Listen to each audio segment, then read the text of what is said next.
आइए, हमने कल एक चर्चा प्रारंभ की थी कि इस जीवन में सबसे अंतिम लक्ष्य है हमारा भगवान की भक्ति प्राप्त करना। भक्ति के बिना जीव को शांति, स्थिरता, संतुष्टि नहीं प्राप्त हो सकती। इसलिए और एक बात और कहूं मैं, भक्ति कैसे मिले, कैसे प्राप्त हो, इसको भी युग के अनुसार सरलतम साधन मिले तब तो ठीक है। जैसे कोई कहे कि यात्रा के लिए एक हवाई जहाज खरीद लो, चले जाओ आराम से, तो वही इतनी कठिन बात बता दी गई कि हवाई जहाज कोई सब व्यक्ति, हर आदमी खरीद पाएगा क्या?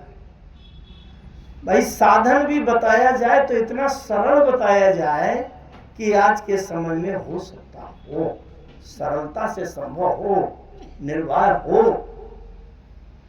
मैं भी कुछ इसी चालाकी में रहता हूं। चालाकी इसलिए कह रहा हूं कि मिले तो भगवान की भक्ति, लेकिन आज के समय के अनुसार सरलता से मिल जाए तो ठीक, नहीं तो भगवान की भक्ति प्राप्त करने के लिए जन्म जन्मांतर तपस्या करते करते आयु बीत जाती है और भगवान की भक्ति मिलना बड़ा कठिन है।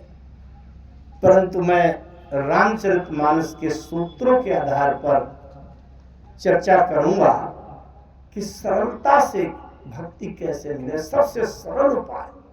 अगर आप क्रमशः इस विषय को सुनते रहेंगे तो निश्चित रूप से वो तत्व मिलेगा जिसमें सबसे सरल एक प्रयास से भगवान की वो भक्ति मिल जाएगी जिसमें भगवान उदारता से प्रसन्न हो जाते हैं और वश में हो जाते हैं। आइए मैं बात करता हूं। कल रात्रि में चर्चा हुई कि जब सीता जी का हरण हो गया, राम जी दुखी थे। क्यों दुखी थे? क्योंकि सीता जी को भक्ति के रूप में प्रस्तुत किया गया मानस में। मैंने कल बात कही थी, ये कोई घटनाएं केवल घटना मात्र नहीं है, संयोग नहीं है। ये जितने भी पात्र हैं केवल शरीर से दिखाई देने वाले अभिनय के पात्र नहीं है। ये हमारे जीवन के अंदर के वो सिद्धांत हैं, वो क्रिया है जिसको हम पात्रों के रूप में राम कथा के माध्यम से देख पा रहे हैं, समझ पा रहे हैं। अगर इस युग में राम जी को पाना हो तो ज्ञान तत्व ही राम है, वैराग्य ही लक्ष्मण है। हमारे जीवन में सांसारिक विषयों की सुख भोग से आसक्ति समाप्त हो जाए तो समझिए लक्ष्मण का तत्व मिल गया। हमारे जीवन में हृदय में भगवान के चरणों के प्रति प्रेम भक्ति का वो समर्पण उत्पन्न हो जाए तो समझ लीजिए सीता मिल गई। लेकिन ये स्थिति कैसे मिले? अगर हमारे जीवन में अहंकार जागृत हो जाए तो समझ लीजिए हम कुंभकर्ण बन गए। हमारे जीवन में मोह के कारण हम दूसरे का महत्व, ईश्वर की ईश्वरत्ता न समझ पा रहे हैं तो समझ लीजिए हम रावण बन गए। तो आइए इस माध्यम से हम अपने जीवन के अंदर छिपे हुए उन सिद्धांतों को समझ करके भगवान की भक्ति को प्राप्त करने का सरलतम उपाय सुनिए। सीता माने भक्ति। सीता का हरण हो गया, राम जी से दूर हो गई तो राम जी व्याकुल हो गए। भक्ति प्राप्त होने के लिए सिद्धांत बताया गया कि बिनु विश्वास भक्ति नहीं। विश्वास के बिना भक्ति नहीं मिल सकती। विश्वास माने भगवान शंकर। भवानी शंकरौ वंदे श्रद्धा विश्वास रूपिणौ। इसीलिए भगवान शंकर ने रूप बदल करके राम जी की सेवा का अवसर प्राप्त करने का जो निर्णय लिया, तो जय शरीर रति राम सो सोइया धरो सुजान। रुद्र देह तजने हो बस वानर भे हनुमान। भगवान शंकर ही हनुमान के रूप में राम जी की सेवा में प्राप्त हो गए। विश्वास के बिना भक्ति नहीं मिलती, इसीलिए हनुमान जी के बिना सीता की खोज कोई नहीं कर पाया, न कर पा सकता। हनुमान जी को जब भेजा सेना के साथ, कल रात्रि की सभा में चर्चा हुई थी, और हनुमान जी से राम जी ने कह दिया, बहु प्रकार सीत ही समझायहु, कही बल बिरह बेगी तुम आयहु। हनुमान जी जाते हैं, पूरे बंदरों की वो टोली जाती है। बीच में एक जगह ऐसा हुआ कि बंदरों को प्यास लग गई। जब प्यास लग गई, लागी तृषा अतिशय कुलाने, मिलई न जल घन गहन भुलाने। मन हनुमान कीन अनुमाना, मरण चाहत सब बिनु जल पाना। हनुमान जी ने अनुमान किया, अगर इनको पानी नहीं मिला तो प्यास में ये मर जाएंगे। हनुमान जी एक पहाड़ के ऊपर चढ़े, चढ़ी गिर शिखर चहुंदी से देखा, भूमि विवर एक कौतुक पेखा। गिरते उतर पवन सुते आवा, सबको लय सोई विवर दिखावा। एक गुफा दिखाई पड़ी, ऊपर पहाड़ से चढ़ करके हनुमान जी ने देखा, वहां चक्रवाक बक हंस उड़ाही, बहुतक खग प्रविशहि तेहि माही। चकवी चकवा हंस बगुला, ये बहुत से पक्षी घुसे जा रहे थे। हनुमान जी समझ गए कि यहाँ जल अवश्य है, क्योंकि ये पक्षी सब जल में रहने वाले हैं, जल होगा तभी ये प्रवेश करेंगे। हनुमान जी आए, उस गुफा में आगे होकर के चले, सभी बंदरों को लेवा गए। वहां देखा तो बहुत अच्छा सरोवर था, बगीचा लगा था, बड़े मधुर फल लगे थे, शीतल जल भरा था। उन्होंने जल पिया, फल खाए, और देखा तो वहां एक मंदिर बना था, वहां एक तपस्विनी देवी बैठी हुई थी जो तपस्या कर रही। उस तपस्विनी ने पूछा बंदरों से, आप लोग कहां से आ गए, कहां जाना चाहते हो, क्या उद्देश्य है? इन सब बंदरों ने कहा कि हम वैदेही सीता को ढूंढ रहे हैं, खोज कर रहे हैं, उनको देखना चाहते हैं। स्वयं प्रभा ने पूछा, उस तपस्विनी देवी का नाम स्वयं प्रभा। स्वयं प्रभा ने पूछा कि तो सीता मिली, वैदेही दिखाई पड़ी? बंदरों ने कहा नहीं दिखाई पड़ी। स्वयं प्रभा ने पूछा कैसे ढूंढा है? एक बहुत सरल उदाहरण दूं। घर के बुजुर्ग आप लोग जो 80 साल के हैं, आपने अपने छोटे से नाती से कहा कि देखो मेरा चश्मा अंदर रखा होगा अलमारी में, लाओ जरा, घड़ी वहां रखी होगी, ले आओ। और आपके नाती ने कहा बाबा वहां चश्मा नहीं है, तो आप फिर से कहेंगे नहीं नहीं वही टीवी के पास अलमारी में रखा था, वहीं जाके देखो। अब दोबारा अगर उस नाती ने कह दिया बाबा यहाँ चश्मा आपकी घड़ी नहीं मिल रही, तो तीसरी बार आप तेजी से बोलोगे और एक शब्द और जोड़ दोगे, ठीक से आंख खोल कर देखो मैंने वहीं रखा था। इसका मतलब कोई चीज ढूंढने में अगर किसी को नहीं मिल रही तो अंत में आप ये कहोगे आंख खोल कर देखो अच्छे से, वहीं रखा था मैंने। तो जब तीसरी बार ये कहोगे कि आंख खोलकर देखो, तो वो स्वयं प्रभा ने जब बंदरों से पूछा कि तुमने सीता को वैदेही को कैसे देखा, कैसे ढूंढा, तो बंदरों ने सोचा कि अंत में ये भी कहेंगे कि आंख खोलकर देखो। तो बंदरों ने पहले ही कह दिया अरे देवी हमने खूब आंख खोलकर सीता को ढूंढा है पर अभी तक नहीं दिखाई पड़ी। बहुत ध्यान से समझ रहे हैं कि वो कहानी नहीं है।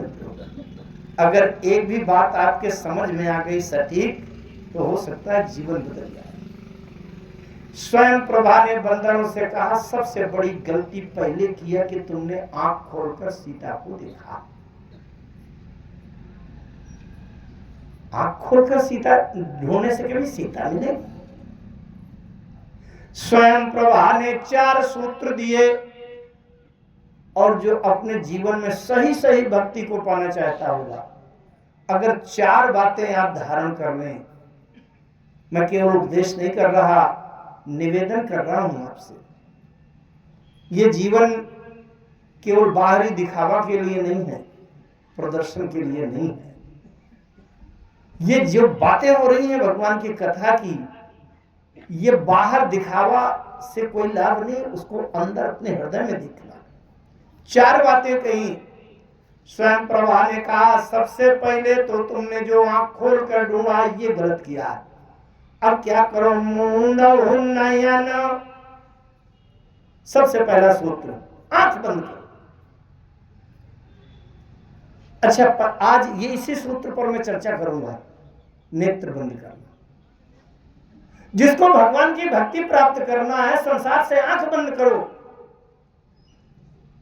किसकी जीत है, किसकी हार है, कहां कौन चुनाव लड़ रहा है, कौन किसका एक्सीडेंट हुआ है, किसका विवाह हो रहा है, किसका कौन व्यापार हो रहा है, आंख बंद करो। आंख खोलकर देखोगे क्या दिखाई देगा? अचानक से मुझे एक और नया प्रसंग याद आ रहा है, थोड़ा से उसको 5 मिनट के लिए समावेशित करो इसमें। एक बार का प्रसंग आता है कि भगवान शंकर एक बार आंख बंद करके समाधि में बैठे थे, और उस समय तारक नाम का दैत्य हो गया, पूरे संसार में अन्याय अत्याचार कर रहा था।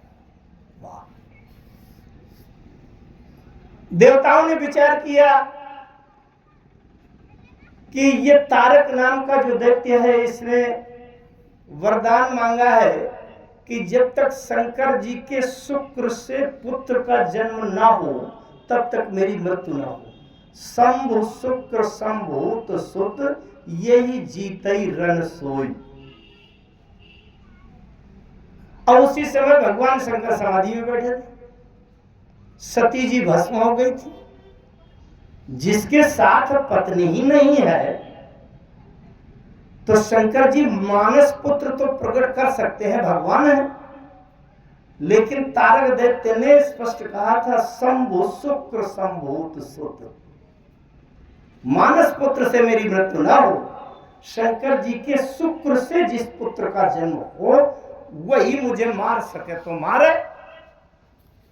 तारक बड़ा चालाक, उसने समझ लिया कि जब शंकर जी की पत्नी भस्म हो गई है, सती जी पिताजी के यज्ञ में योगाग्नि से भस्म हो गई थी, तो जिसके पत्नी है ही नहीं है, तो उसके शुक्र से पुत्र कैसे पैदा होगा? इसका मतलब न शंकर जी से पुत्र पैदा होगा, न मेरी मृत्यु होगी। समझ रहे? अच्छा, शंकर जी समाधि में बैठे। देवताओं ने कहा कामदेव से कहा, तुम चले जाओ और शंकर जी की समाधि भंग कर दो और काम उत्पन्न कर दो उनके अंदर। कामदेव ने कहा, शंकर जी के ऊपर आक्रमण करने का परिणाम जानते हो क्या होगा? मेरा सर्वनाश हो जाएगा। अरे शंकर जी अगाध अखंड शक्ति सामर्थ्य, भगवान शंकर त्रिलोकी नाथ, प्रलयंकर भयंकर कल्पांतकारी, मुझे नष्ट कर देंगे।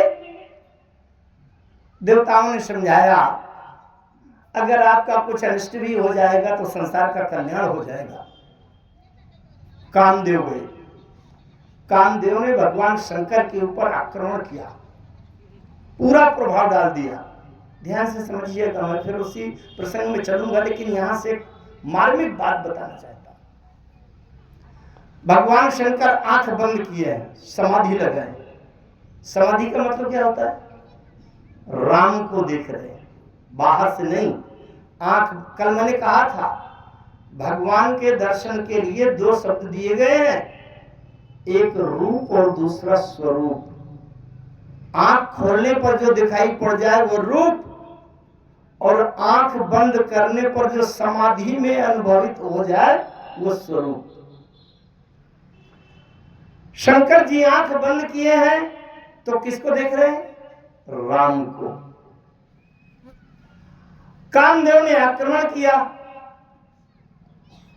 और भगवान शंकर के मन में क्षोभ उत्पन्न हुआ। भयउ ईस मन क्षोभ विषेखी, नयन उघारी सकल दिश देखी। जब शंकर जी ने आंख खोला तो क्या दिखाई पड़ा?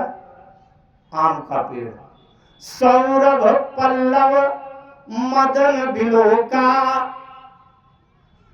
भयो को कंप्यो त्रैलोका।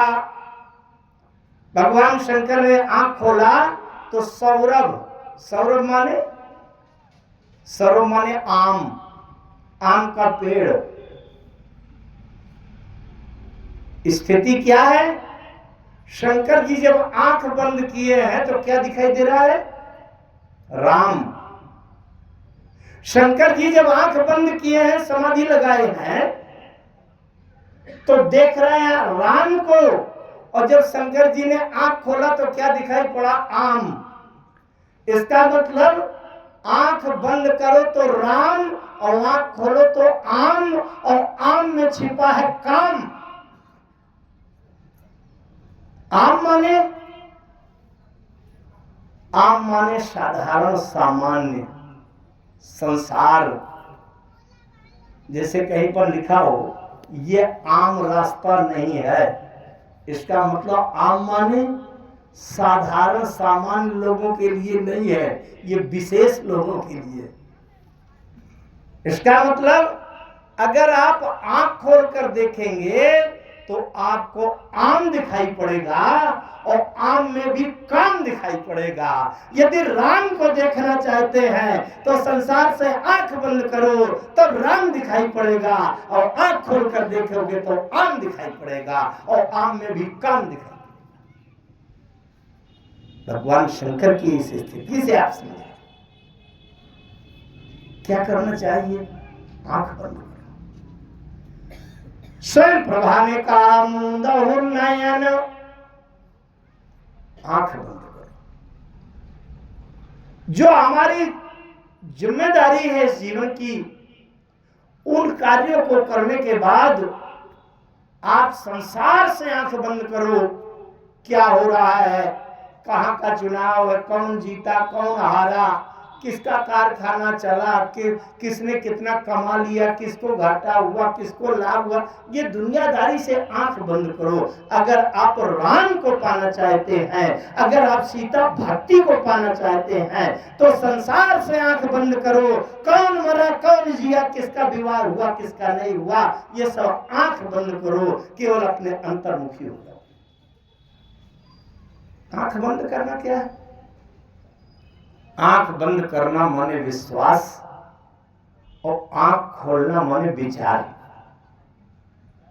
अगर आपका कोई लड़का गया हो बाजार में, ट्रैक्टर का सामान लेने, पुर्जा लेने गया हो, अब फोन करके पूछे इस दुकान में वो सामान नहीं मिला, फला दुकान में मिल रहा है, ले आऊं कि नहीं, और आपने फोन करके कह दिया अगर उस दुकान में मिल रहा है तो आंख बंद करके ले लो। इसका मतलब उस दुकान में हमें विश्वास है कि वहां गलत सामान नहीं मिलेगा। आंख बंद करने का मतलब विश्वास। फला व्यक्ति अगर ऐसी बात बता रहे हो, ये सलाह दे रहे हो, तो उनकी बात आंख बंद करके उनकी बात मान लो। आंख बंद करने का मतलब विश्वास।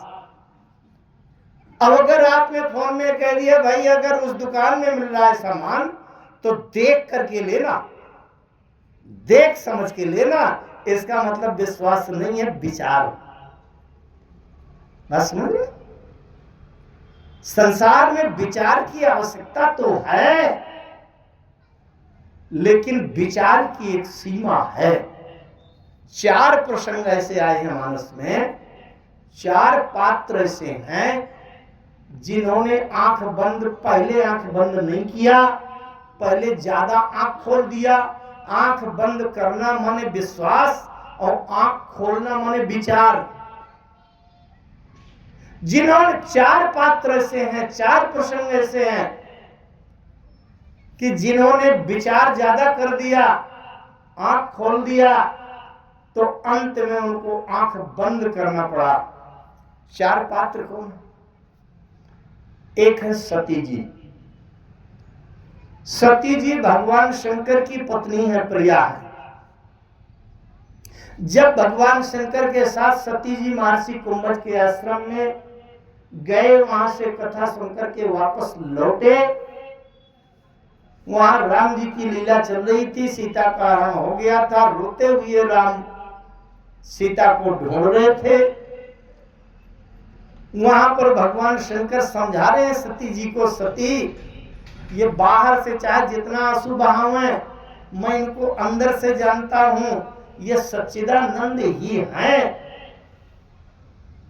तो क्या सती जी को इसके बाद विचार करना चाहिए क्या? आप ध्यान से समझो, आपके गुरु अगर कोई हैं, कुछ शास्त्रों के जानकार विद्वान हैं, अब अगर वो आपसे कह दे कि नहीं ऐसा नहीं ऐसा है, तो आप मान लेते हो कि नहीं? शंकर जी से बड़ा कोई गुरु है क्या संसार में?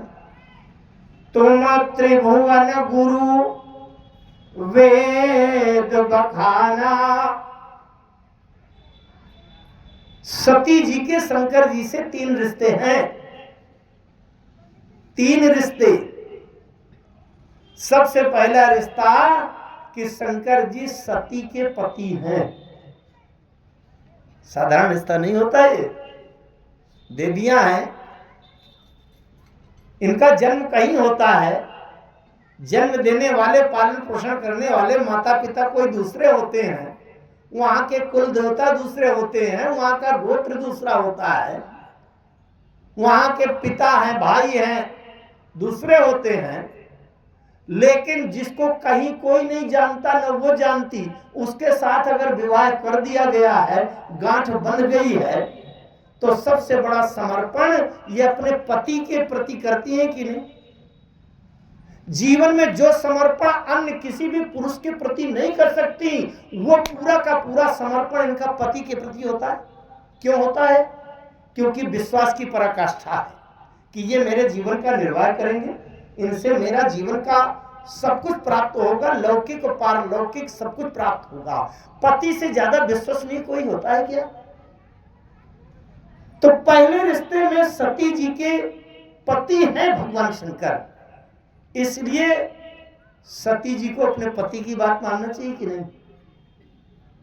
जिस देवी के पति अगर कोई बात कहे कि तुम चिंता न करो, मैं ऐसा कर दूंगा, मेरे पास ऐसा है, तो ये विश्वास में अपने पति के भरोसे ही तो जीवन अपना सौंप देती हैं। तो सती को शंकर जी की बात पति के रूप में माननी चाहिए। अच्छा, पति को शायद नहीं माना, कभी कभी ये भी अपने को बुद्धिमान मान लेती हैं और अपने पति को भोला भाला मान लेती हैं, तो नहीं मानी। तो दूसरा रिश्ता है कि गुरु की बात माननी चाहिए। भगवान शंकर, तुम त्रिभुवन गुरु वेद बखाना, त्रिलोकीनाथ है, तीनों लोकों के गुरु हैं। तो अगर पति की बात नहीं मानती तो गुरु की बात माननी चाहिए। गुरु से बड़ा कौन होगा? अच्छा चलो छोड़ो, गुरु की बात भी अगर नहीं मानी तो शंकर जी के तीसरा रिश्ता है, शंकर जी ब्रह्म है। ब्रह्म के अलावा दूसरा जीव। शंकर जी क्या है? नमामि समीसान निर्वाण रूपम विभुम व्यापकम ब्रह्म वेद स्वरूपम। शंकर जी ब्रह्म है। अब जब स्वयं साक्षात ब्रह्म जो बात कह रहा है, उनकी बात माननी चाहिए कि नहीं? सती जी ने नहीं मानी। क्यों नहीं मानी? सती जी दक्ष की पुत्री हैं। दक्ष माने होता है चतुर, चालाक, सक्षम, समर्थ, अहंकार। जो चतुर की बेटी होगी वो सहजे में जल्दी से विश्वास नहीं करेगी। सती जी ने विचार ज्यादा कर लिया। विचार की आवश्यकता है जीवन में, लेकिन विचार इतना अपनी सीमा को पार करके आगे न जाए कि अपने पति के आगे भी विचार करे, गुरु के वाक्यों के बाद भी विचार करे। ब्रह्म, परमात्मा, ईश्वर, मुद्दा वचन ने ईश्वर कहा ही, भगवान शंकर ईश्वर हैं, ईश्वर की बात के आगे भी विचार कर दे। ये चतुराई, चालाकी, बुद्धिमत्ता विनाश को आमंत्रित करेगी। सती जी को भगवान शंकर की बात में विश्वास कर लेना चाहिए, लेकिन विश्वास नहीं किया। क्या कर दिया? विचार कर दिया। क्या विचार किया? ब्रह्मा जो व्यापक विरज आज अकलयनी है भेद, सो की देह धरि होई नर जाहि न जानत वेद। सती जी ने अपना तर्क लगाया, तर्क लगा करके कह दिया ये ब्रह्म तो है ही नहीं। अच्छा नहीं है, शंकर जी ने बहुत समझाया। समझाने के बाद भी जब सती जी नहीं मानी तो भगवान शंकर ने कह दिया जो तुम्हारे मने अति संदेह तो किन जाई परीक्षा लेहु। बहुत अगर ध्यान से पढ़े मानस को, मैं तो एक एक शब्द पढ़ा करता हूं। शंकर जी ने ये नहीं कहा कि तुम जा करके परीक्षा ले लो, बहुत ध्यान से समझना। तो किन किन शब्द लगा हुआ है। किन शब्द का अर्थ है क्यों नहीं ले लेती। इसका मतलब शंकर जी का आदेश नहीं है। शंकर जी ने सती जी को स्वतंत्र कर दिया। जो तुम्हारे मन अति संदेह हो, अगर तुम्हारे मन में यदि, जो माने यदि, संस्कृत में चेद कहते हैं जिसको, यदि तुम्हारे मन में संदेह ज्यादा है तो जाकर के परीक्षा क्यों नहीं ले लेती हो। इसका मतलब शंकर जी का आदेश नहीं है। अब तुम अपनी स्थिति स्वयं समझो। अगर मेरे कहने के बाद भी, मेरे समझाने के बाद भी संशय तुम्हारा नहीं जा रहा, केवल अपनी ही बुद्धिमत्ता चलानी है, तो अगर संशय ज्यादा है तो क्यों नहीं जाके परीक्षा ले देती। अच्छा, शंकर जी से किसी ने पूछा, भोलेनाथ आपकी क्या योजना है, आपको कहीं कोई व्यस्तता है, कहीं आवश्यक काम में जाना है क्या। शंकर जी ने कहा बिल्कुल नहीं, बिल्कुल फुर्सत में बैठा हूं, कोई काम नहीं। तो किसी ने शंकर जी से कहा कि भोलेनाथ ऐसा ज्यादा अच्छा रहेगा कि आप भी सती के साथ में चले जाओ और सती को अच्छे से पहचान करवा लाओ। शंकर जी ने कहा बिल्कुल नहीं, मैं बिल्कुल नहीं जा सकता। क्यों? किसी ने पूछा क्या करोगे, बोले बैठा रहूंगा। शंकर जी से पूछा गया कहां बैठे रहोगे, बोले तब लगे बैठे आओ बट छाई, बट वृक्ष की छाया के नीचे बैठा रहूंगा। क्यों?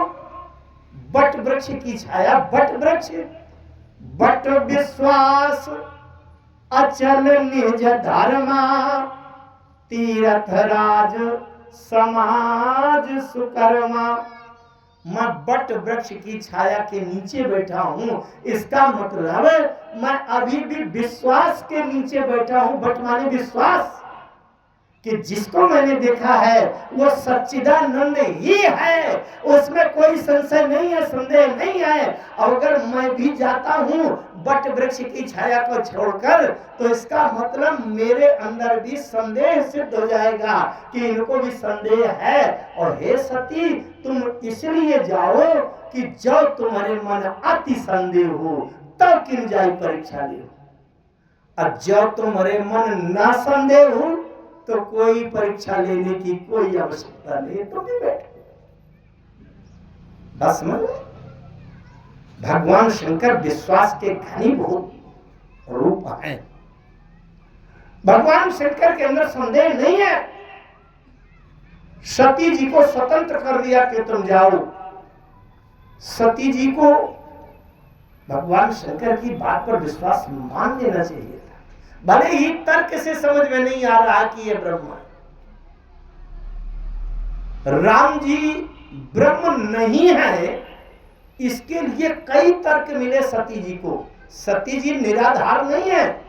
सती जी जो तर्क कर रही हैं निराधार तर्क नहीं है, लेकिन भगवान शंकर जैसा बताने वाला अगर मिल जाए तो अपनी बुद्धि के सारे तर्क बहा देना चाहिए नदी में और सीधे आंख बंद करके शंकर जी की बात का विश्वास मान लेना चाहिए।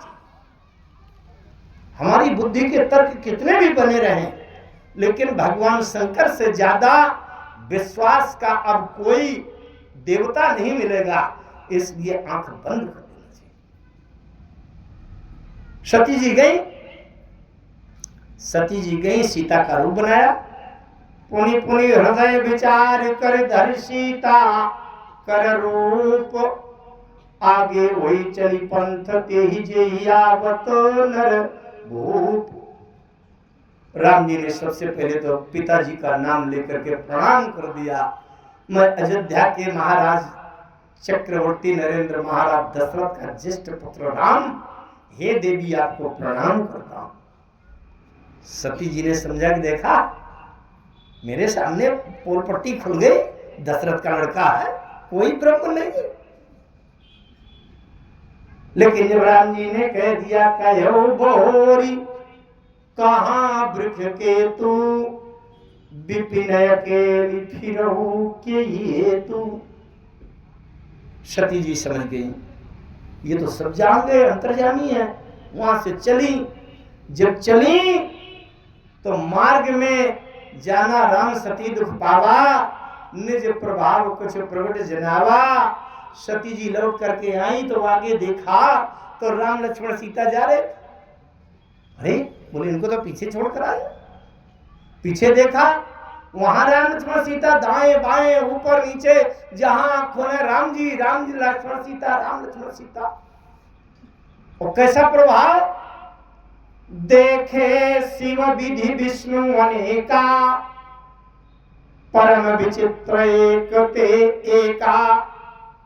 सती विधात्री इंदिरा देखी अमित अनूप, जेहि जेहि बेश आजादी सुर, तेहि तेहि तस्य अनुरूप।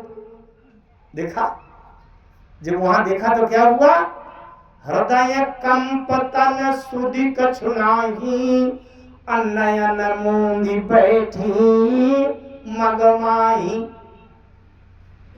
पहला प्रश्न, अगर सती जी ने पहले ही आंख बंद कर लिया होता, शंकर जी का की बात मान लेती, विश्वास कर लेती, तो ये आज आंख बंद करके रास्ते में बैठने की नौबत न आती। सती जी ने नेत्र बंद किए, नयन मूंद बैठी मत, आंख बंद। पहला प्रश्न। दूसरा प्रसंग देखें आप, राम जी का जब जन्म हुआ अयोध्या में, अम्बा कौशल्या के गोद में प्रकट हुई है। और राम जी जब छोटे से थे 6 महीने के, एक दिन अम्बा कौशल्या ने राम जी को स्नान कराया, श्रृंगार किया। एक बार जननी नवाए और करी श्रृंगार पलना पोढ़ाए, निज कुल इष्ट देव भगवाना, पूजा हेतु कीने सुनाना। कुल देवता की पूजा करने लगी। कोई चीज गड़बड़ गई, दूसरे कमरे में गई, दूसरे कक्ष से लौटी तो देखा तो पूजा वाले कक्ष में छोटे से राम जी भोग जूठा कर रहे। कौशल्या जी ने देखा, बोले अरे ये राम तो अभी पालने से उतरने लायक नहीं था, इतना बड़ा नहीं है, पता नहीं पालना उलट गया, पलट गया, अनिष्ट हो गया, कोई घटना हो गई, दुर्घटना हो गई।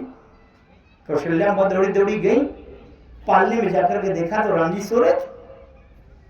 कौशल्या जी को लगता है कहीं से भरत तो नहीं आ गया, कि मैं भरत राम ही की अनुहारी, तो मैं देख करके राम समझ गई हो वो भरत हो।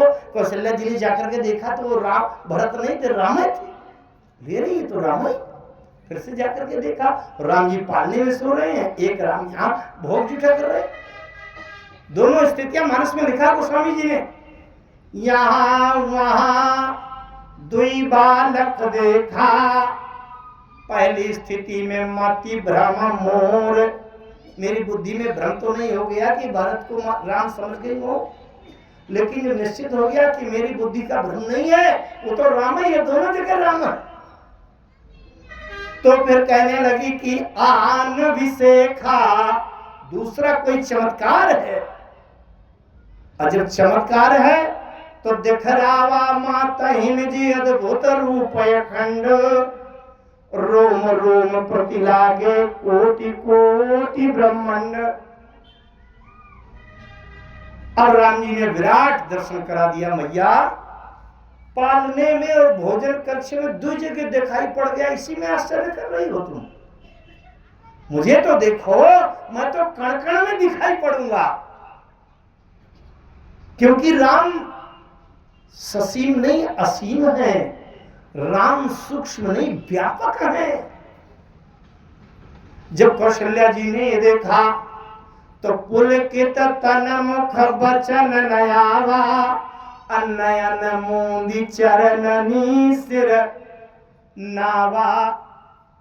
कौशल्या जी ने आंख बंद कर लिया। आंख बंद करने के 4 प्रसंग दे रहा हूं मैं। कौशल्या जी ने आंख बंद करने का मतलब ये विश्वास मान लिया कि सर्वशक्तिमान सर्वव्यापी सर्वसमर्थ परमात्मा ही है जो मेरे पुत्र रूप में दिखाई पड़ रहा है। एक बात कहूं मैं आपसे, राम जी जब वन को गए, अच्छा अगर कोई बेटा किसी असुविधा में, कष्ट में, संघर्ष में जाए और हार्ट अटैक होने की स्थिति बने, तो पिता क्यों मरना चाहिए कि मां को? देवियों, अगर पुत्र किसी कष्ट में हो, पुत्र के सदमा लगने से अगर मृत्यु की स्थिति बने, तो सबसे पहले पिता को मरना चाहिए कि पहले मां को? ज्यादा दुख किसको होता है? अरे पिता तो साहसी होता है। अगर किसी लड़के को जंगल में भी भेज दिया जाए ट्रेनिंग करने के लिए, तो पिता कहेगा जाओ संघर्ष करो, बिना संघर्ष के जीवन में कुछ बन नहीं पाओगे। लेकिन माँ तो घबरा जाएगी। माँ कहेगी बेटा घर में 4 रोटी ना मिले तो 2 रोटी खा के गुजारा कर लेना, गरीब बने रहना, लेकिन परदेश न जाओ। माताएं कहती हैं कि नहीं? तो अगर राम जी जंगल को गए, मृत्यु होने की स्थिति आई, तो कौशल्या जी की मृत्यु होनी चाहिए कि दशरथ जी की? है कि नहीं? प्रश्न बनता है कि नहीं? लेकिन कौशल्या जी की मृत्यु क्यों नहीं हुई? क्योंकि कौशल्या जी राम जी को केवल अपना पुत्र नहीं मानती। छोटे से बालक राम ने, जहां का प्रसंग चल रहा है, उन्होंने कौशल्या जी को ज्ञान करा दिया, आभास करा दिया।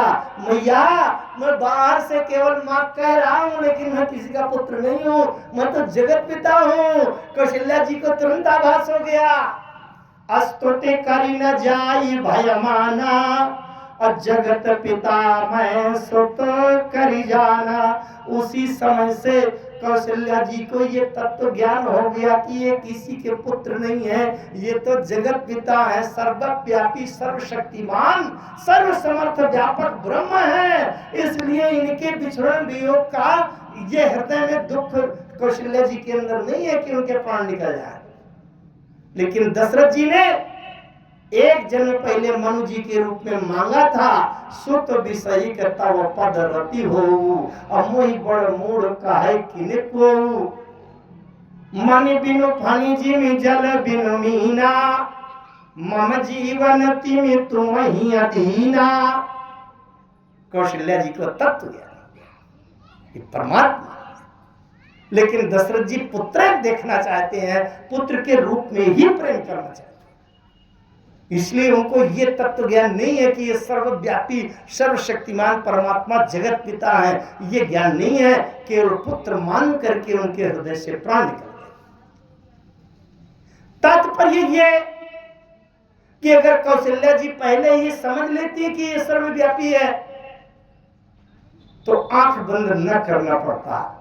मति भ्रम मोर की विशिखा, अपनी बुद्धि को में विचार करने लगी तो परमात्मा ने, राम जी ने जब वो व्यापक विश्व रूप दिखाया तब आंख बंद कर दिया। ये दूसरा प्रसंग आया नेत्र बंद करने का। तीसरा प्रसंग देखें आप, काकभूषण जी एक छोटे से कौवा बनकर के राम जी के बाल लीला का आनंद ले रहे थे। और वहां हुआ क्या कि कौवा, जब राम जी छोटे से थे, घिसट कर चलते थे, घुटनों के बल बाल लीला का सुख ले रहे। कौवा जब राम जी के पास आवे तो राम जी हंस पड़े कि कौवा आ गया, और कौवा जब दूर जाए तो राम जी रो पड़ते थे कि दूर चला गया, पकड़ नहीं पाऊंगा। गोस्वामी जी ने लिखाया, वत निकट हंसहि प्रभु भाजत रुदन कराही, जाऊं समीप गहन पद फिर फिर चितई पराई। जब कौवा राम जी के निकट पहुंचे तो राम जी हंस पड़े, और जब कौवा राम जी से दूर जाए तो राम जी रोने लगे। भाजत रुदन कराए, कौवा ने एक अर्थ लिया कि व्यक्ति रोता कब है। हम आप लोग कब रोते हैं? अगर कोई समस्या आ गई, चोट लग गई, घटना दुर्घटना हो गई, लेकिन वो समस्या घटना का समाधान अगर हमारे बस में है, 10-25 हजार रुपया लगे, 2-4 लाख लगे, यहां से दिल्ली बंबई तक जाना पड़े, तब तक हम रोएंगे नहीं। जहां तक वो समस्या का समाधान हमारे बस में है तब तक हम रोएंगे नहीं। लेकिन जिस समय समस्या का समाधान हमारी सीमा से बाहर हो जाए तब हम लोग रो पड़ते हैं, अधीर हो जाते हैं, धीरज छोड़ जाता है। अब क्या करें? कौवा ने ये अर्थ लिया कि इसका मतलब राम जी मुझको पकड़ने में असमर्थ है, तभी तो रो रहे हैं। इसका मतलब मैं थोड़ा ज्यादा दूर तक उड़ान भर करके देखूं कितना ज्यादा रोते हैं। रोने की भी सीमा देख लो, कितना ज्यादा रोएंगे। कौवा महोदय उड़ान भरने लगे। अब जब उड़ान भरने लगे तो राम जी ने राम गहन कहा भुजा पसारी। छोटे से बालक राम ने छोटी सी भुजा ऐसे उठा दिया। जिमी जिमी दूरी उड़ाऊं आकाशा, तहां हरि भुज देखो निज पासा। जहां तक गए ब्रह्मलोक लगी गयूं मैं, चितयूं पाछी उड़ात। जुगयंगुल कर बीच सब राम भुज ही मुहितात। सप्तावरण भेद करी जहां लगे गति मोरी।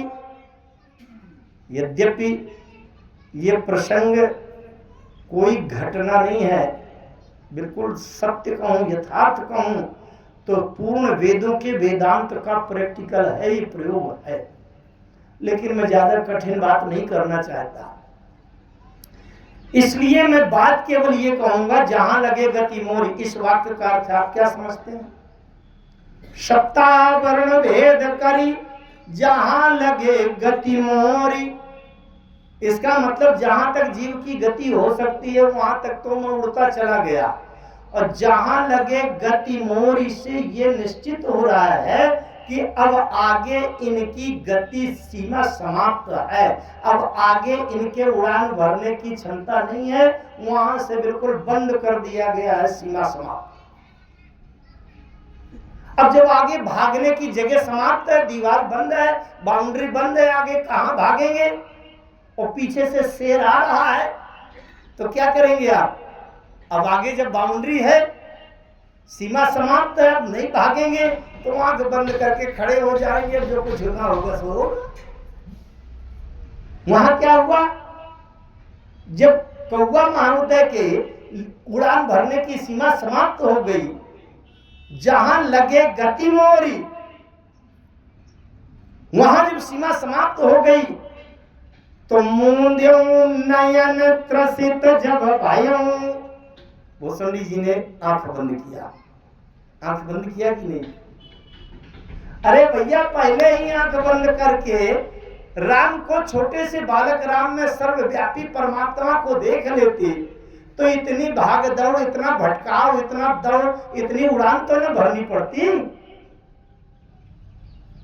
एक बात मैं कहूं, सांसारिक विषय का व्यवहार हो तो विचार मुख्य करना, विचार में सावधान रहना, विश्वास न करना संसार के ऊपर। लेकिन अगर ईश्वरीय क्षेत्र की बात हो, वहां विचार का विशेष महत्व नहीं है, विश्वास का महत्व है। हमको स्थिरता, ठिकाना, लक्ष्य विश्वास में मिलेगा, क्योंकि परमात्मा पर विचार करते करते हम उसको आर पार नहीं कर पाएंगे। परमात्मा एक असीम अनंत अखंड सत्ता है, उसमें हमारी विचार रूपी जो बुद्धि है वो उसको पार नहीं कर पाएंगे। इसलिए परमात्मा क्षेत्र में आप विश्वास को प्रमुख महत्व दीजिए, और जहां सांसारिक व्यवहार की बात हो वहां विचार करिए। तो भूसुंडी जी ने भी, वो कौवा महोदय ने भी आंख बंद कर लिया। मूंदे नयन त्रसित जब भयो, इसका मतलब परमात्मा के बारे में आंख बंद करके विचार, विश्वास करना चाहिए विचार में। कल एक चर्चा उठाई थी मैंने, उसको फिर स्मरण करा दूं। चौथा प्रसंग है कि जब दो भगवान आमने सामने खड़े हैं, एक भगवान दूसरे भगवान को नहीं पहचान पा रहा। परशुराम जी भगवान, 10 अवतारों में परशुराम जी हैं और राम जी भगवान। धनुष टूट गया है, परशुराम जी लिए फरसा दंडना रहे, किसने तोड़ा धनुष? लक्ष्मण जी कुछ प्रश्नोत्तर कर रहे थे। परशुराम जी ने अचानक से कह दिया, बेगी करहु कि न आँखिन ओटा, देखत छोट खोट नृप ढोटा। ये छोटा वाला राजकुमार बड़ा टेढ़ा है, खोटा है, इसको मेरी आंखों के ओट कर दो। लक्ष्मण जी ने कहा, महोदय अभी आप कह रहे हो कि छोटे वाले को आंखों के ओट करो, फिर थोड़ी देर में कहोगे बड़े वाले को आंखों के ओट करो, फिर कहोगे जनक जी ने आयोजन किया है इसलिए आयोजक को आंखों के ओट करो, फिर कहोगे पूरे जनकपुरवासी तीनों लोगों से आए हुए सब तमाशा देख रहे हैं, इनको भी आंखों के ओट करो। किस किस को आंखों के ओट करोगे महाराज? इसलिए आपके पास उसका बिल्कुल सही सरल उपाय है, तो आप ही क्यों नहीं कर लेते हैं? परशुराम जी ने पूछा, क्या उपाय है मेरे हाथ में? लक्ष्मण जी ने कह दिया, बिहसे लखन कहा मन माही, अमुंद हो आँखि कतहु को नाही। बहुत गहरा सूत्र है, लक्ष्मण जी ने दिया। महोदय आप आंख खोलकर अगर राम को देखना चाहते हैं, पहचानना चाहते हैं तो संभव नहीं है। आंख खोलने से राम का देह दिखाई पड़ेगा, संसार दिखाई पड़ेगा। इसका मतलब आंख खोलना माने विचार करना। विचार करोगे, ये छत्री का राजकुमार है, 15 साल की कम आयु का छोटा सा लड़का छोकरा है, मेरे सामने बात करने की हिम्मत कर रहा है। तमाम बातों पर तर्क होगा, इसलिए अब आंख खोलकर नहीं, आप तो आंख बंद करके राम के रामत्व को पहचानने का प्रयास करें। आंख बंद करके विश्वास करें कि ये सर्वशक्तिमान परमात्मा है। मैं इस बात पर बोल रहा था, स्वयं प्रभा ने जो 4 सूत्र दिए, केवल कथा की शैली नहीं है, मैं निवेदन आपसे कर रहा हूं कि अगर जीवन के लक्ष्य को पाना चाहते हैं तो हमें संसार से आंख बंद कर लेना चाहिए। कहां क्या हो रहा है, एक बात बताऊं मैं, अगर किसी महात्मा ने, संत ने, गुरु ने बता दिया कि फला मंत्र का आंख बंद करके फला मंत्र का जप करो, अब तुमको धन संपत्ति अथाह ढेर मिल जाएगी, तो व्यक्ति आंख बंद करके 3 माला जाप करेगा और फिर ऐसे ऐसे टटोलने लगेगा कि सोने का ढेर लगा कि नहीं। इतनी जल्दी रहती है। गोस्वामी जी की पंक्तियों में एक एक नाप तौल लिखी है। जैसे स्वयं प्रभा ने कहा कि आंख बंद करो, मूंदा हुनैन विवर्त जिजाहू, बंदरों ने आंख तो बंद किया लेकिन 2-4 घंटा आंख नहीं बंद कर पाए। चौपाई पढ़े आप, नयन मूंदी पुनि देखहि बीरा, ठाड़े सकल सिंधु के तीरा। गोस्वामी जी की चौपाई लिखने में और उसको सहज रूप में आप पढ़ें तो पता चलता है, नयन मूंदी पुनि देखहि बीरा, माने आंख बंद किया, 5-10 मिनट नहीं हुआ तो पुनि देखहि बीरा, तुरंत आंख खोल दिया। अरे भाई, आंख बंद किया था तो किए रहते कम से कम। अब हुआ ये कि आंख बंद किया, 5 मिनट में आंख खोल दिया तो क्या देखा कि ठाड़े सकल सिंधु के तीरा, सभी लोग समुद्र के किनारे खड़े थे। कुछ बंदरों ने कहा, भैया बड़ा खतरनाक प्रयोग था, हम लोग बच गए, अगर 1 मिनट और आंख बंद किए रहते तो समुद्र के बीच में जाके टपक जाते। जब वहां से निकलकर समुद्र के किनारे आ गए, अच्छा हुआ जो खोल दिया आंख, समय से बच गए, आने तो समुद्र में, बीच समुद्र में टपक जाते। अब बंदरों को बड़ी चिंता हुई, बोले आगे जाते हैं तो समुद्र भरा है, समुद्र में डूब के मर जाएंगे। किसी बंदर ने कहा कि पीछे लौट चलो, चौथे बंदर ने कहा नहीं नहीं, पीछे मत लौटना, नहीं मर जाएंगे। कैसे? बोले सुग्रीव जी ने कहा था 1 महीने के अंदर लौट आना, और 1 महीने से ज्यादा समय लगे तो फिर सीता का पता लगा के ही लौटना, और 1 महीने का समय भी बीत जाए और सीता का पता भी न चले तो जब लौट के आओगे तो मार डालूंगा। अवधि में जो बिनु सुधि पाए, आवई बनी समोहि मराए, मैं उसको मार डालूंगा। तो एक बंदर ने कहा कि अगर पीछे जाएंगे तो सुग्रीव जी मार डालेंगे, अब आगे जाते हैं तो समुद्र में डूब के मर जाएंगे। इसलिए दूहों प्रकार भाई मृत्यु हमारी, दोनों तरह से हमारी मृत्यु है। एक बंदर ने बड़ी चालाकी से कहा, बोले आप चिंता ना करो, 2 तरह में तो मृत्यु होगी, जब आगे जाएंगे तो मरेंगे, पीछे लौटेंगे तो मरेंगे। और मैं बताऊं कि ना हम आगे जाएंगे ना पीछे जाएंगे, हम यहीं बैठे रहेंगे तो हमारी मृत्यु नहीं होगी। ये क्या है? ये हमारे जीवन की कहानी है। कोई व्यक्ति ये नहीं सोचता कि अभी मैं मरूंगा। अगर अपने मरने की, मृत्यु की याद आती रहे तो व्यक्ति गलत काम, किसी के अधिकार, किसी के ऊपर अत्याचार, अन्याय, धोखा, झूठ, चालाकी, लूट, हत्या ये नहीं करेगा। कोई बात नहीं।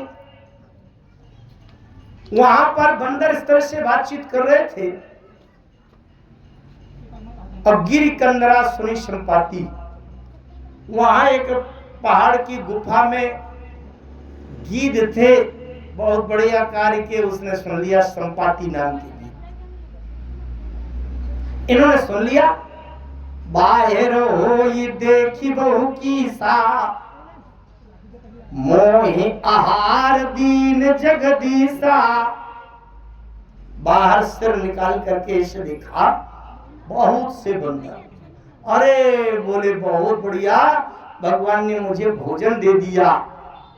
दिन बहु चले आहार बिन मरऊं, अब आज सबही का भक्षण करूं। सबको खा जाऊंगा, सबको खा जाऊंगा। कपि सब उठे गीध को देखी, गीध को देख करके सभी बंदर उठ के खड़े हो गए। लगता है पता नहीं किधर से शुरू कर दे। जब ये गीध महोदय कह रहे हैं सबको खा जाऊंगा, पुनः एकाग्रता करना। ये संपाति कौन है? ये काल की गुफा है और मृत्यु का स्वर है। काल की गुफा से मृत्यु ने आवाज लगाई कि सबको खा जाऊंगा। मृत्यु तो सबकी होगी। आगे जाओ तो समुद्र में डूब के मरोगे, पीछे लौटोगे तो सुग्रीव मार डालेंगे। कुछ लोग कहते हैं भैया ट्रेन बहुत पलट रही है, ट्रेन में यात्रा करने लायक नहीं। सड़क में एक्सीडेंट बहुत होते हैं, लोग शराब पीकर कार चलाते हैं, तो इसलिए सड़क में चलने लायक नहीं। तो घर में बैठे रहोगे तो मृत्यु नहीं होगी क्या? ना आगे जाओ ना पीछे जाओ, लेकिन तुम जहां बैठे हो मृत्यु वहां भी आपको नहीं छोड़ेगी। अब बंदरों ने कहा, डर पे गीध वचन सुन काना, अब भा मरण सत्य हम जाना। इसका मतलब अभी तक जो मृत्यु की बात कर रहे थे वो झूठे कह रहे थे, अब भा मरण सत्य, अब सही सही मान गए कि मर जाएंगे। क्योंकि आगे जाएंगे तो समुद्र, पीछे लौटेंगे तो सुग्रीव, और यहाँ बैठे हैं तो ये महोदय कह रहे हैं हम खा जाएंगे सब। हुआ ये, मैं स्मरण दिलाना चाहूंगा आपको कि इस बंदरों की पूरी सेना में एक ऐसे भी हैं जिन्होंने आंख बंद किया सो किया, क्योंकि आंख बंद करने के सूत्र पर विचार हो रहा है। एक ऐसे पात्र हैं कि जो सीता जी की खोज में चलते हुए बंदरों के प्यास लगने से उनको चिंता हो गई थी कि बेचारे बंदर मर जाएंगे अगर पानी नहीं मिला। कौन? मन हनुमान कीन अनुमाना। हनुमान जी ने अनुमान लगाया कि अगर इनको पानी पीने को नहीं मिला ये सब बंदर मर जाएंगे।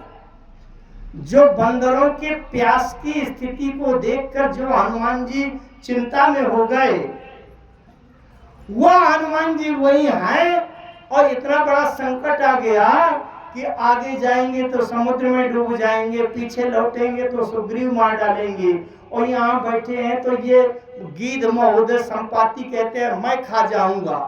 मृत्यु का साक्षात संकट आ गया, तब भी हनुमान जी कुछ नहीं कर रहे। क्यों?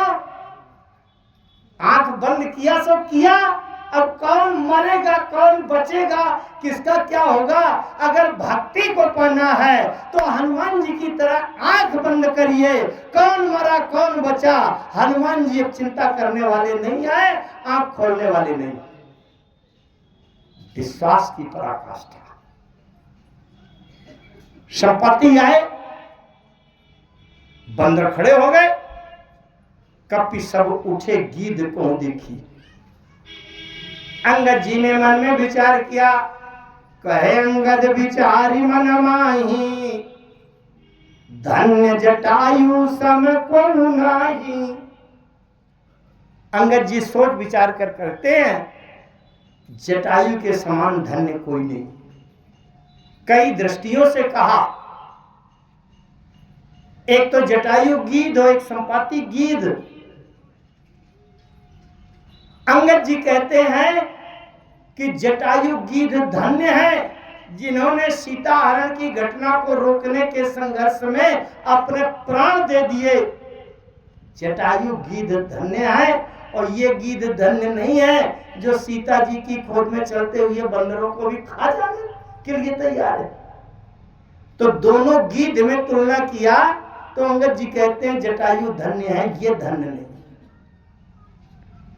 अच्छा, अपने से भी तुलना किया कि जटायु का कोई कर्तव्य नहीं था, जिम्मेदारी नहीं थी, कोई ड्यूटी नहीं थी कि सीता की रक्षा करें, लेकिन एक सामान्य धर्म का पालन करते हुए जटायु ने सीता की रक्षा के प्रति संघर्ष किया और अपने प्राणों की चिंता नहीं की। तो जटायु धन्य है, हम धन्य नहीं है, क्योंकि हमको तो ये जिम्मेदारी दी गई है सीता की खोज करना है। तो हम अगर अपने से भी तुलना करें तो हम धन्य नहीं है, जटायु धन्य। जटायु का नाम लेने का परिणाम क्या हुआ?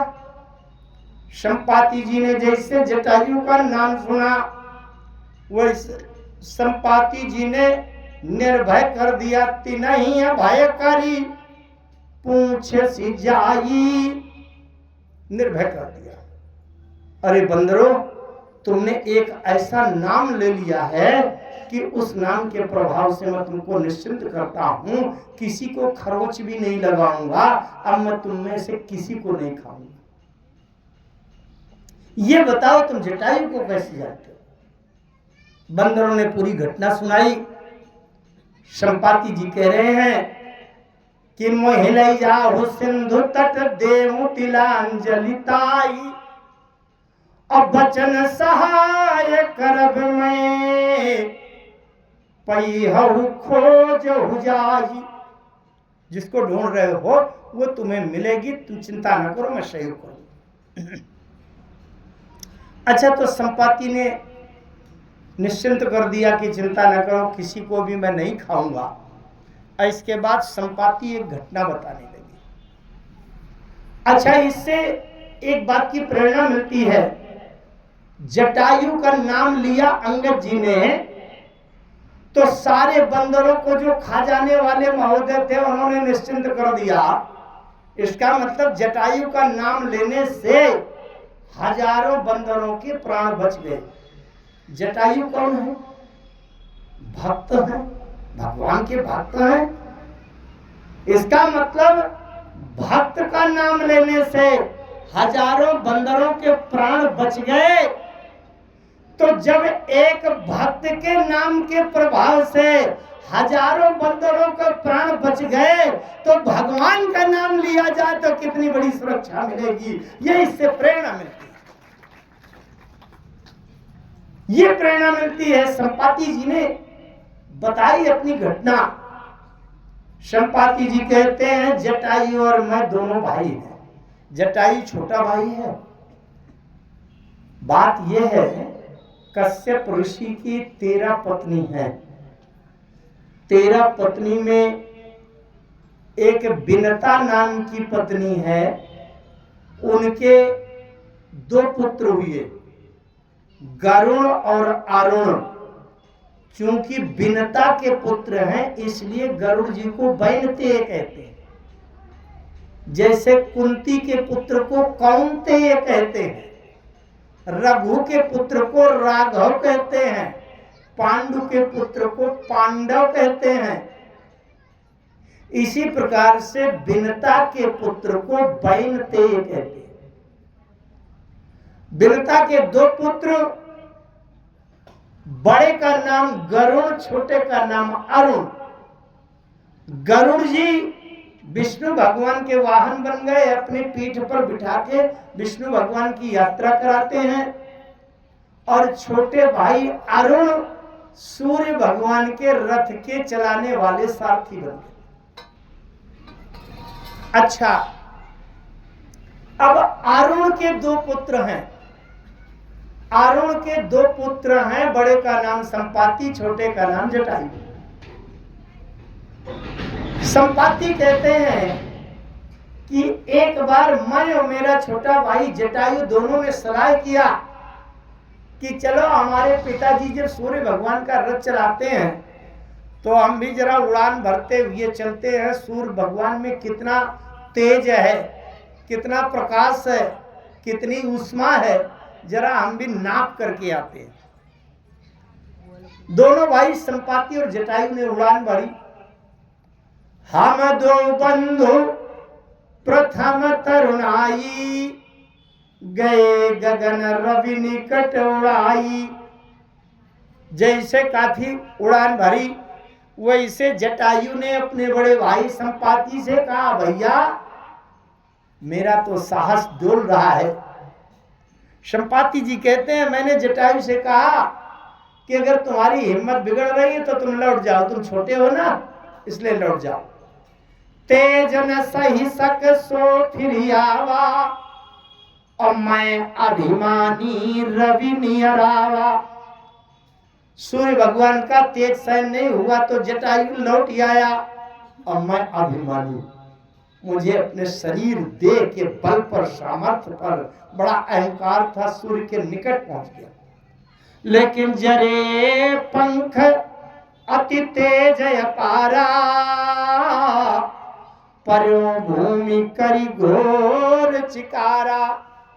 सूर्य भगवान में अपार तेज होने के कारण मेरे पंख जल गए, नीचे लुढ़क के गिर पड़ा।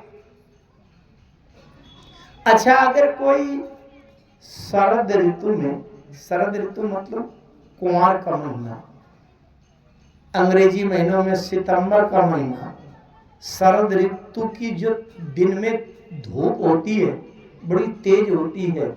जो किसान लोग खेत में काम करते हैं, काम करते समय दिन में धूप लगने से अगर गर्मी बढ़ जाए, शरीर में जलन उत्पन्न हो जाए, तो जलन दूर करने का केवल एक ही उपाय है। क्या उपाय है?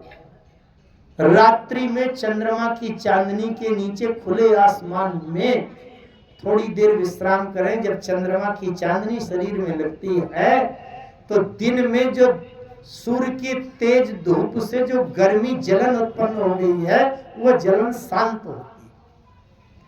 मानस की चौपाई से बात सुने, और बहुत सुनने भर की बात नहीं, अनुभव भी करें। जब ज्यादा गर्मी हो जाए तो रात्रि में जब चंद्रमा की चांदनी हो, खुले आसमान के नीचे थोड़ी देर 1-2 घंटा विश्राम करें, वो जलन दूर हो जाएगी।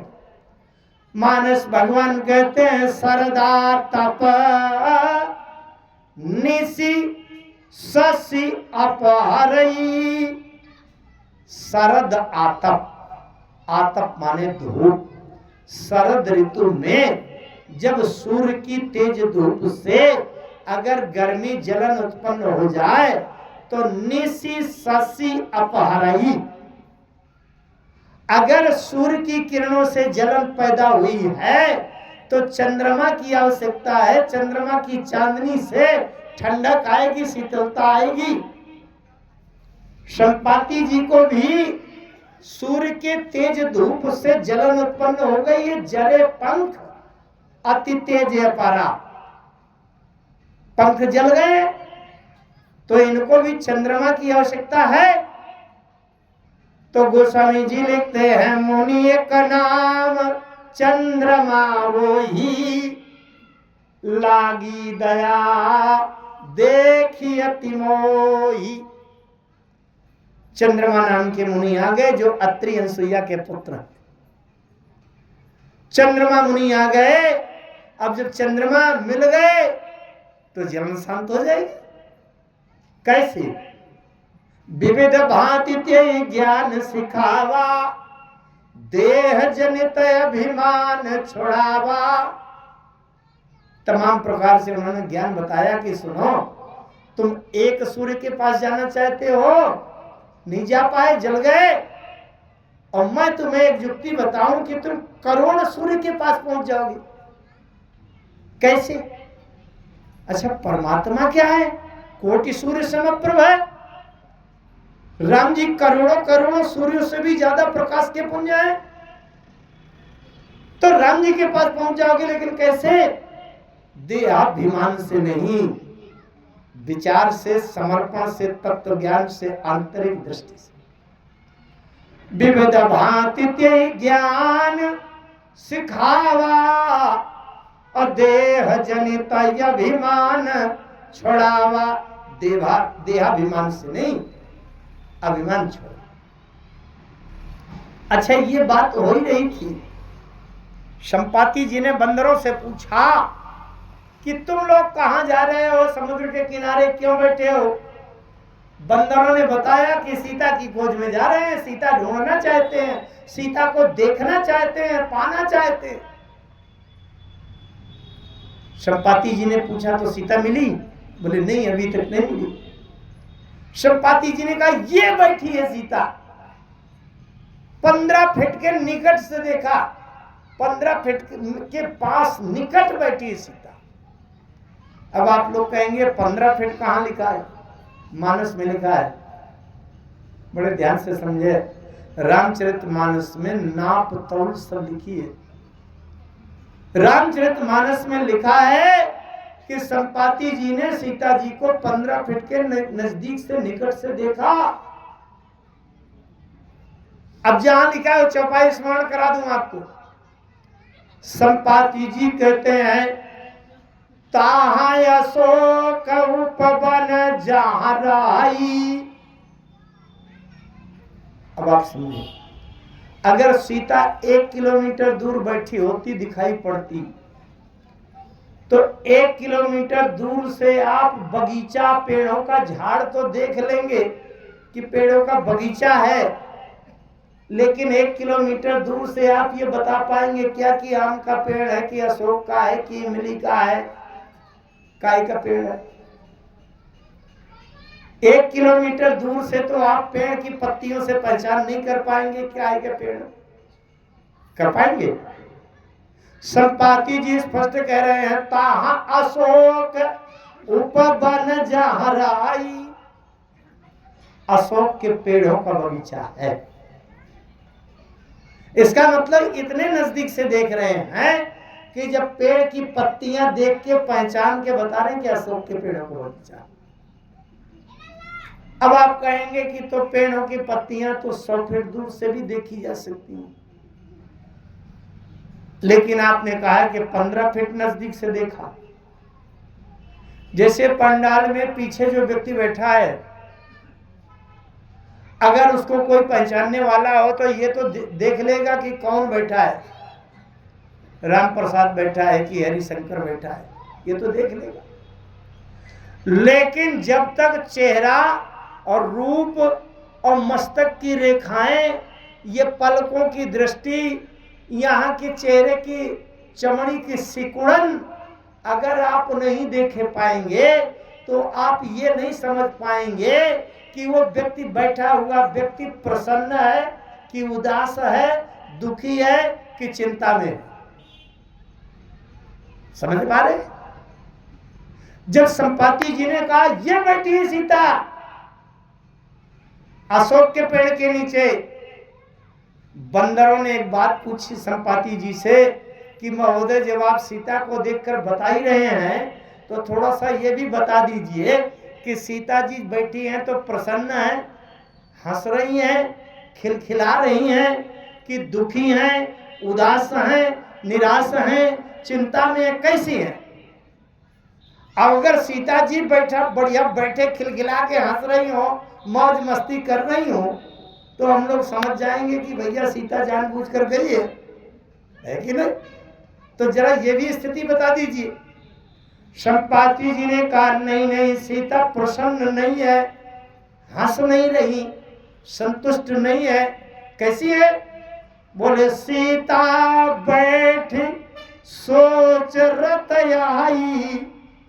संपाति जी ने कहा अशोक के पेड़ों का बगीचा है, उसके बीच में एक विशेष अशोक का पेड़ है जिसके नीचे सीता बैठी है, और सीता संतुष्ट नहीं है, प्रसन्न नहीं है, दुखी है, सोचनीय मुद्रा में है, उदास है, निराश है।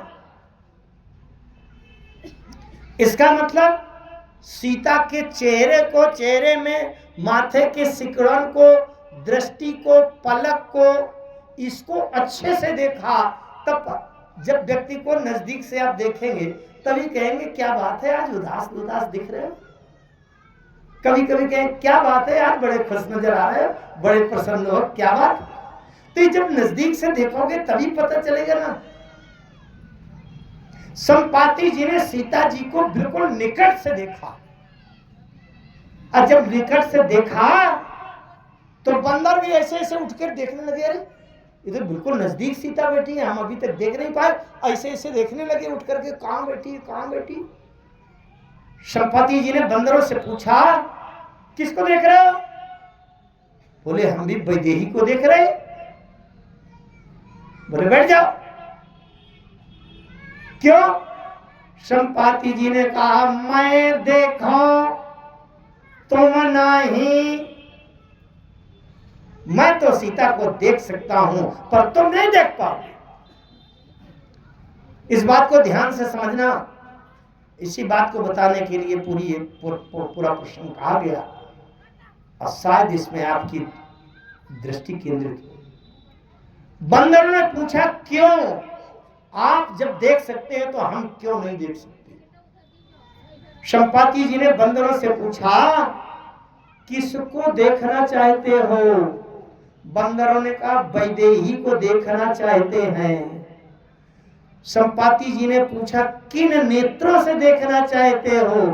बोले देही के नेत्रों से देखना चाहते हैं। संपाति जी ने कहा यही तो विडंबना है, देही के नेत्रों से देही को देखा जा सकता है पर वैदेही को नहीं। वैदेही को देखने के लिए देह के नेत्र नहीं, अंदर हृदय के विचार के नेत्र, विश्वास के नेत्र होने चाहिए। एक किसी भक्त ने कहा कौन सी दीठिन देखिए श्याम को, देखत ही बनी बावरी आंखें, और देखन को घन श्याम की मूर्ति, चाहिए सूर की आंधरी आंखें।